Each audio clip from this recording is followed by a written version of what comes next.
In this video, so I'm going to show you kung paano natin iti-trade yung ma-earn natin na ICE token during the distribution. Again, yung distribution, January 17 or bukas, walang sinabing specific na time. Pero yung trading, mangyayari yun sa January 19, 6 p.m. sa atin sa Pilipinas.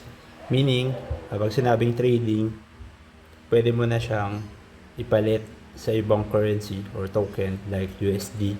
Tapos pwede mo na siyang ibenta para ma-convert into cash. So, pwede yon using GCash. Babayaran ka using GCash or any bank. Pwedeng BPI, BDO, kung ano yung preference nyo. Okay. So, pero dito sa example, ang gagamitin natin is a Vibe token. Bakit? Kasi hindi pa natin pwedeng i-demo si ICE since hindi pa siya listed. So, pag kinlik mo si ICE, malilist siya 74 hours and 50 minutes starting from now. Meaning, sa Friday ngayon, 6 p.m. Pero, yung demonstration na ipapakita ko is the same lang kung paano yung gagawin pagdating nung Friday or yung trading. So, i-click ko si Avibe, assuming ito si ICE. Okay. Then, so makikita natin yung current value niya, 2 pesos dito sa taas, 2.08 per Avibe. So, meaning, kung meron kang 10 Avibe, meron kang 20 pesos, mahigit. Then, click natin yung trade dito sa baba, yung white. Okay. Tapos, so, huwag kayong ma-overwhelm kasi maraming figures na makikita. Pero ang concern lang naman natin dyan is itong nasa left side. So, may buy, may sell. Pwede kang bumili ng Avibe using USD or kung ano man yung token na gamit mo. Pwede ka rin mag-sell.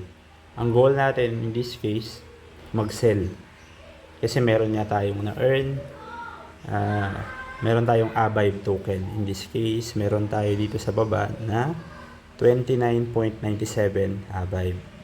Meaning, pag isi-sell natin lahat yan, nakalagay yung max sell, equivalent to 1.12 USD. So, mga 60 pesos yun. Kasi nga, 30 times 2. So, 60 pesos. Okay, meron tayo dito makikitang track bar.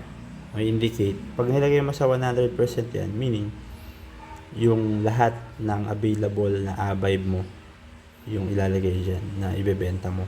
Pero pwede mo namang specify kung ilan din input mo. Kunwari, gusto mo 20 Avibe lang. Or kung ilan man. Pero in this case, i-max na natin. Tapos, paano mo naman malalaman yung current price niya? Dito yan sa right side. Ayan yun, 2.08. Kung hindi ka satisfied sa price na yan, gagalaw yan from time to time. Kasi, naka-live yan. In real time yan. So, kung gusto mo, iset mo dito yung estimated value mo. Pwede mong baguhin. Naka-USD nga lang siya. So, halimbawa, ginawa natin to 0.10. 5.56 yun. Yun yung ibig sabihin target natin.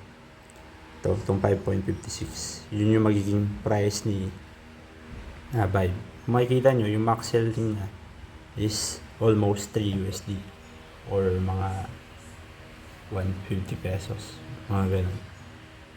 Or 165. Pag click mo yung sell, confirm mo lang. Wala ka na kailangan baguhin dyan. Makita mo, nandito siya sa order place. Hindi pa siya magti-trigger sa baba. Bakit? Kasi hindi pa naman niya na nahi-hit yung inassign yung order price mo which is 0.1. So, magti-trigger lang tong order mo kung mag 5.56 pesos si Avibe. So, ganun yung mag-set kung may specific target ka pa. Pero kung gusto mo outright, ika-cancel ko ha. Kung gusto mo outright, ma-sell siya, click mo lang to nasa kanan. Yan. Para ma-set yung current price niya, 2.08. Tapos, lagay mo yung kung gaano kadami yung token na isa-set ng Avibe yung isa-sell natin. Yan, 229.97. Then, click sell, confirm. Yun. So, hindi na pumunta sa baba, di ba? Wala nang order na nangyari. Automatic, na-convert na siya into USDT. So, dito, wala ka ng available na Avive. Pag bumalik ka dito sa wallet mo, may OKX. Tapos, click mo yan. Yan. Tapos, click mo yung trading. And then, ayan, nasa baba. Andito yung asset mo. So, bumalik yung USDT ko, 5.2. So, kung hanapin mo si Avive dyan, ayan. So, 0 na. Wala na tayong Avive token kasi binenta na natin. Which is ito na. So, USDT na siya. Bakit sa USDT natin nilalagay? Kasi yun yung stable token. So, kahit na anong maging value pa ni ICE during that time.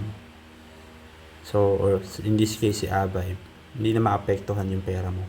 So, meron ka ng 293 pesos. Pwede mo na ibenta yan sa P2P trading. So, i-separate na lang natin kung paano siya ibebenta para ma-convert into GCash or BPI para ma-transfer sa mga bank accounts natin. Okay, thank you.